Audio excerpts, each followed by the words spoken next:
Hello friends, welcome to यज्ञ investment academy. तो यहाँ पे अभी बेसिकली एक आईपीओ सीज़न चल रहा है, तो बहुत सारे आईपीओज एक साथ आ रहे हैं।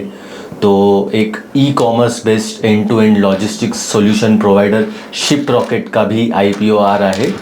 तो हम लोग इस वीडियो में कंप्लीट डिटेल में समझने वाले हैं इस आईपीओ के बारे में कि डेट्स क्या है, कंपनी का बिजनेस मॉडल क्या है, की रिस्क क्या है, फाइनेंशियल्स क्या है और क्या आपने इस आईपीओ को एक्चुअली सब्सक्राइब करना चाहिए कि नहीं। तो वीडियो के एंड तक ज़रूर बने रहे। उसके साथ में एक और अनाउंसमेंट है कि हमारे जो मॉडल पोर्टफोलियोज़ है उस पर एक स्पेशल डिस्काउंट चल रहा है 60% का। तो हमारा coupon code RED red use कीजिए और आपको 60% का डिस्काउंट मिलेगा। तो चलिए स्टार्ट करते हैं इस वीडियो के साथ में। तो सबसे पहले थोड़े से बेसिक डिटेल्स देख लेते हैं आईपीओ के बारे में। तो आईपीओ का नाम है शिपरॉकेट। तो आईपीओ बेसिकली 12 अगस्त वेडनेसडे को ओपन हो रहा है एंड इट क्लोजेस ऑन 14 अगस्त। और आईपीओ का लिस्टिंग 19 अगस्त वेडनेसडे को होने वाला है। टोटल ऑफर साइज अगर हम देखें तो 1617 करोड़ का है। उसमें से 885 करोड़ यानी कि 55% जो है वो फ्रेश इशू है। बाकी 732 crore is a offer for cell. Price band की बात करें तो 92 टू 97 रुपीज़ प्राइस बैंड यहाँ पे रहने वाला है। अगर हम मार्केट कैप की बात करें तो अपर प्राइस बैंड पे यानी कि अगर 97 रुपीज़ पे लिस्ट होता है तो 7000 करोड़ का यहाँ पे मार्केट कैप पे कंपनी लिस्ट होंगी। अगर हम कोटा की बात करें कि कौन कौन से इन्वेस्टर्स को कैसे मिलने वाला है तो QIB के लिए 75% है, NII के लिए 15% एंड रिटेल इन्वेस्टर्स के लिए सिर्फ 10% है यहाँ पे। तो टोटल ऑफर साइज 1600 करोड़ का है। उसमें से around 160 crore is for the retail investors. Total lot size 154 shares का रहेगा। Minimum investment will be 14,938 rupees का। अभी मेन बात यहाँ पे कि बहुत सारे लोग जिसके लिए आए कि ग्रे मार्केट प्रीमियम यानी कि GMP कितना है इस आईपीओ के लिए। तो 27 रुपीज़ का GMP है यानी कि जो प्राइस बैंड है उसके ऊपर 28% का ग्रे मार्केट प्रीमियम इस आईपीओ के लिए है। तो जो लोग भी बेसिक डिटेल्स और GMP के लिए आए थे, आई थिंक ये वीडियो उनके लिए यहाँ तक ही था। बट जो लोग एक्चुअली जानना चाहते हैं कि कंपनी एक्चुअली करती क्या है एंड क्या इसको बियॉन्ड द आईपीओ होल्ड करना चाहिए कि नहीं, तो उनके लिए वीडियो यहाँ से शुरू होता है। तो चलिए थोड़ा सा और बात करते हैं कि जो फ्रेश इशू या OFS होने वाला है तो वो कहाँ पे यूज़ होने वाला है।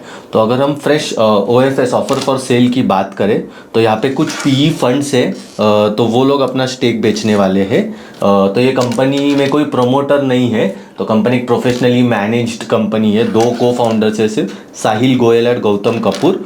तो उनके पास अराउंड 5% का स्टेक है, तो 1% के अराउंड का स्टेक वो सेल करने वाले हैं। उसके अलावा और कई PE फंड्स हैं, they are going to sell the stake. However जो सबसे बड़ा PE फंड है which is the Bertelsmann Netherland BV, basically एक प्राइवेट इक्विटी फंड है नेदरलैंड्स के थ्रू।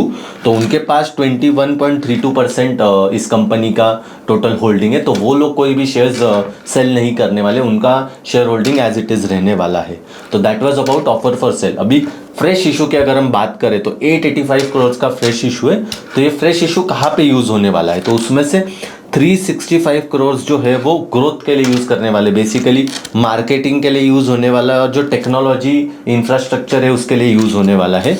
बाकी 210 crore will be use for debt repayment and 300 crore जो इनऑर्गेनिक ग्रोथ के लिए यानी कोई एक्विजिशंस और जनरल कॉर्पोरेट पर्पजेस के लिए यूज़ होने वाला है। नाउ अभी थोड़ा सा बिजनेस मॉडल के बारे में बात करते हैं कि शिपरॉकेट एक्चुअली करता क्या है। तो Shiprocket is India's largest new age end to end e commerce enablement platform. तो बेसिकली एक एसेट लाइट एग्रीगेटर है जहाँ पे जो ई कॉमर्स प्लेयर्स है जैसे कि MSME कंपनीज है या D2C ब्रांड्स है, उनके लिए शिपिंग मैनेज करता है, fulfilment, payments, cross border trades, ये सारी चीज़ें उनके लिए मैनेज करता है। बेसिकली लॉजिस्टिक्स के लिए एक end to end solution provider है, एक एसेट लाइट एग्रीगेटर है जहाँ पे वो लोग कोई ट्रक्स या डिलीवरी फ्लीट नहीं ओन करते, सिर्फ एक सॉफ्टवेयर है, SaaS as a platform provide करते हैं जहाँ पे तुम लोग चेकआउट कर सकते हैं, फुलफिलमेंट कर सकते हैं, पेमेंट्स कर सकते हैं और क्रॉस बॉर्डर शिपिंग भी, मतलब फॉरेन कंट्रीज में शिपिंग भी कर सकते हैं इस प्लेटफॉर्म के थ्रू। तो थोड़ा सा समझ लेते हैं इन डिटेल और कि एक्चुअली करती क्या है। तो बेसिकली थोड़ा सा और डिटेल में समझते हैं। तो एक ऑनलाइन सेलर होता है और कुरियर पार्टनर्स होते हैं, जैसे कि शैडोफैक्स है, डिलीवरी है, ब्लू डार्ट है, इनके बीच में एग्जैक्टली शिप रॉकेट बैठता है। तो वो ऑनलाइन सेलर्स को इन डिलीवरी पार्टनर्स से कनेक्ट करता है अपने वेबसाइट के थ्रू। थोड़ा सा और डिटेल में समझते हैं कि एक्चुअली क्या क्या करते हैं वो। तो सपोज आप कोई भी ऑनलाइन D2C वेबसाइट है, जैसे कि स्निच हो या लिवाइस हो या H&M हो, उनके थ्रू अगर आप कोई भी चीज़ ऑर्डर करते हो, तो एक बार आपने कोई भी चीज़ ऐसे ऑर्डर कर दी और अगर वो जो जहाँ से ऑर्डर की, if that is a client of ship rocket, तो फिर शिप रॉकेट उसके लिए एक बेस्ट कुरियर असाइन कर देता है। फिर उसका पिकअप और ट्रैकिंग मैनेज करता है, डिलीवरी अटेम्प्ट करता है, और उसके बाद में अगर कोई भी कैश ऑन डिलीवरी रहा तो जो पैसे डिलीवरी पार्टनर को मिलते हैं उनको वापस इसके पास भेज देता है, जो भी मर्चेंट रहेंगे उनको रेमिट कर देता है। तो बेसिकली एक end to end solution provide करता है इन डिलीवरी। थोड़ा सा अगर हम और उनके बिजनेस मॉडल में इसके बारे में समझे, तो दो मेन बिजनेसेस है उनके, एक है कोर बिजनेस और एक इमर्जिंग बिजनेस है। तो कोर बिजनेस से 73% रेवेन्यू आता है, इमर्जिंग बिजनेस से 26% रेवेन्यू आता है उनका। तो कोर बिजनेस में डोमेस्टिक शिपिंग करते हैं बेसिकली। कहाँ पे भी अगर आपको शिप करना है इन इंडिया में तो इनके प्लेटफॉर्म के थ्रू कर सकते हैं। फिर अगर आपको वेट चेक्स कराने हैं, COD रेमिटेंस कराना है, तो वो भी वो करते हैं। रफली FY26 में अराउंड 18 करोड़ 176 मिलियन यानी कि 17.6 करोड़ शिपमेंट्स इनके प्लेटफॉर्म के थ्रू गए हैं। तो ये कोर बिजनेस में आता है। उसके साथ में उनका कुछ इमर्जिंग बिजनेस भी है, जहाँ पे वो लोग वेयर हाउसिंग प्रोवाइड करते हैं। फिर अगर आपको हेवी लॉजिस्टिक्स भेजने हैं, जैसे कि ट्रक लोड्स वगैरह या फिर पार्शियल ट्रक लोड्स, तो वो भी इनके वेबसाइट के थ्रू कर सकते हैं। क्रॉस बॉर्डर यानी कि इंटरनेशनली अगर कोई पार्सल भेजना है तो इनके वेबसाइट के थ्रू कर सकते हैं। फिर एडवर्टीजमेंट कर सकते हैं। अगर आपको वर्किंग कैपिटल लोन्स भी चाहिए तो वो भी ये लोग प्रोवाइड करते हैं, कि कोई NBFC के थ्रू पार्टनर्स, NBFC इनके पार्टनर्स है तो उनके थ्रू ये लोग आपको वर्किंग कैपिटल लोन्स भी प्रोवाइड करके देते हैं। And then same day next day delivery भी ये लोग प्रोवाइड करते हैं। तो यहाँ पे वो लोग मनी पैसे कैसे अर्न करते हैं, तो बेसिकली यहाँ पे सब्सक्रिप्शन मॉडल पे काम नहीं करते वो लोग, यूजेज बेस्ड फी के बारे में बात करते हो। एवरी टाइम कोई भी जैसे सेलर या मर्चेंट के पास से आप कुछ भी ऑर्डर करते हो तो उसमें से उनको एक फी मिलती है। तो यूजेज बेसिस पे है बेसिकली ये पैसे कमाते हैं। तो basically depending on the weight of the shipment, फिर कितना डिस्टेंस जाना है, उसके बेसिस पे ये लोग एक फीस कैलकुलेट करते हैं और वो फीस ये लोग चार्ज करते हैं इन सारे मर्चेंट्स को। तो सब्सक्रिप्शन मॉडल नहीं है, यूजेज बेस्ड फीस है। तो ऐसे टाइप ऑफ बिजनेसेस में जहाँ पे यूजुअली मर्चेंट्स को लॉजिस्टिक सॉल्यूशंस प्रोवाइड करते हैं, तो हमें क्या एज एन एनालिस्ट ट्रैक करना चाहिए। तो कुछ की परफॉर्मेंस इंडिकेटर्स है यहाँ पे, कि कितने नए नए मर्चेंट्स ये लोग ऐड करते जा रहे हैं। जितने नए नए मर्चेंट्स ऐड करेंगे उतने उनके लिए रेवेन्यू ग्रोथ आगे उनकी तरफ से आते जाएंगी। तो जो मेन हमको ट्रैक करना है यहाँ पे, दैट इज एक्टिव मर्चेंट्स। तो यहाँ पे FY25 में 1,65,000 थे जो 2,14,000 हो गए। तो 30% ग्रोथ आई है एक्टिव मर्चेंट्स में, जो कि काफ़ी अच्छी है। पावर मर्चेंट्स अभी यहाँ पे, तो power merchants is a term जो ये लोग यूज करते हैं। तो पावर मर्चेंट्स मतलब जब कोई मर्चेंट को ये लोग एक्वायर कर लेते हैं, तो अगर वो इन अ पर्टिकुलर ईयर 100 से ज़्यादा ट्रांजैक्शन करता है तो वो एक पावर मर्चेंट बन जाता है। तो बेसिकली अगर कोई 100 से ज़्यादा ट्रांजैक्शन कर रहा होगा तो ज़्यादा रेवेन्यू शिप रॉकेट कंपनी के लिए बनेंगे। तो इसके लिए ये उनको अलग से क्लासिफाई करते हैं। तो हमें एक्टिव मर्चेंट्स तो ट्रैक करने ही है, बट पावर मर्चेंट्स भी ट्रैक करने, क्योंकि ज़्यादा रेवेन्यू वहाँ से आने वाला है।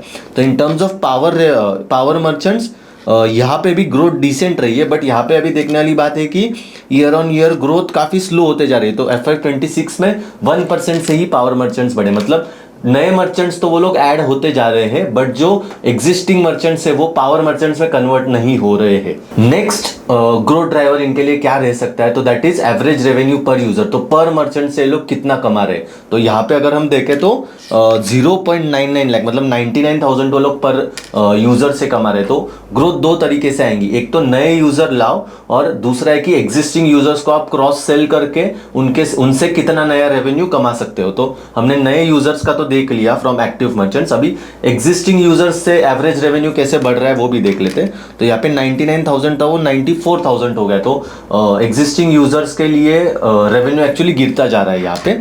फिर पावर मर्चेंट्स के लिए क्योंकि 100 टाइम्स से ज़्यादा वो लोग यूज़ करते हैं, तो वहाँ पे ग्रोथ अच्छी आ रही है।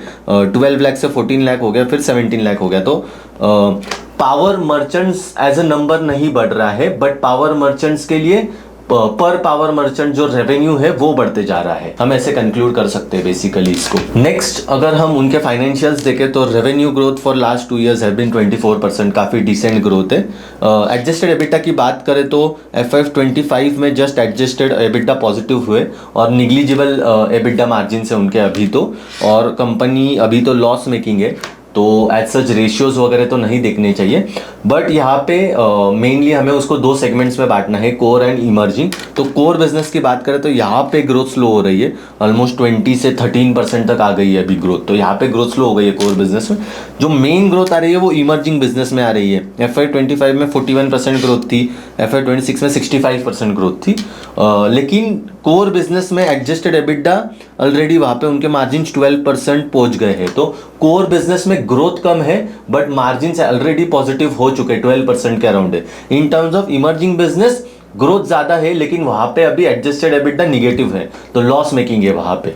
इन टर्म्स ऑफ फाइनेंशियल्स ये कंक्लूड कर सकते हैं हम। नेक्स्ट उनके बैलेंस शीट पे वगैरह कुछ चीजें देख लेते हैं हम लोग। तो cash and cash equivalents around 184 crore है उनके पास, तो कैश तो बैलेंस शीट पे है। अगर हम डेट की बात करें तो उनके पास 244 करोड़ का डेट है, बट ये सारा डेट फिक्स डिपॉजिट्स के अगेंस्ट है। तो उनके पास फिक्स डिपॉजिट्स है, फिर भी वो लोग फ्रेश इशू से ये वाला डेट ही रीपे करने वाले। आई डोंट नो व्हाई, क्योंकि उनके पास ऑलरेडी ये सारा डेट फिक्स डिपॉजिट्स के अगेंस्ट है, तो क्यों नया पैसा लेके वापस डेट रीपे करना चाहते हैं, दैट विल हैव टू सी।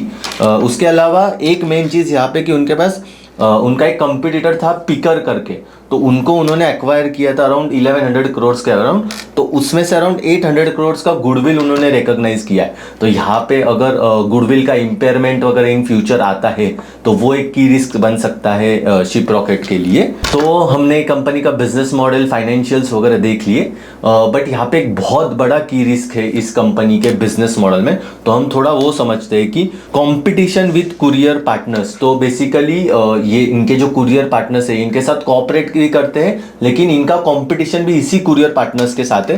मैं आपको समझाता हूँ कैसे। तो बेसिकली एक मर्चेंट होता है और एक कुरियर पार्टनर होता है, और शिप रॉकेट जो है वो एज एन एग्रीगेटर यहाँ पे काम करता है कि मर्चेंट को डिलीवरी पार्टनर्स से कनेक्ट करता है।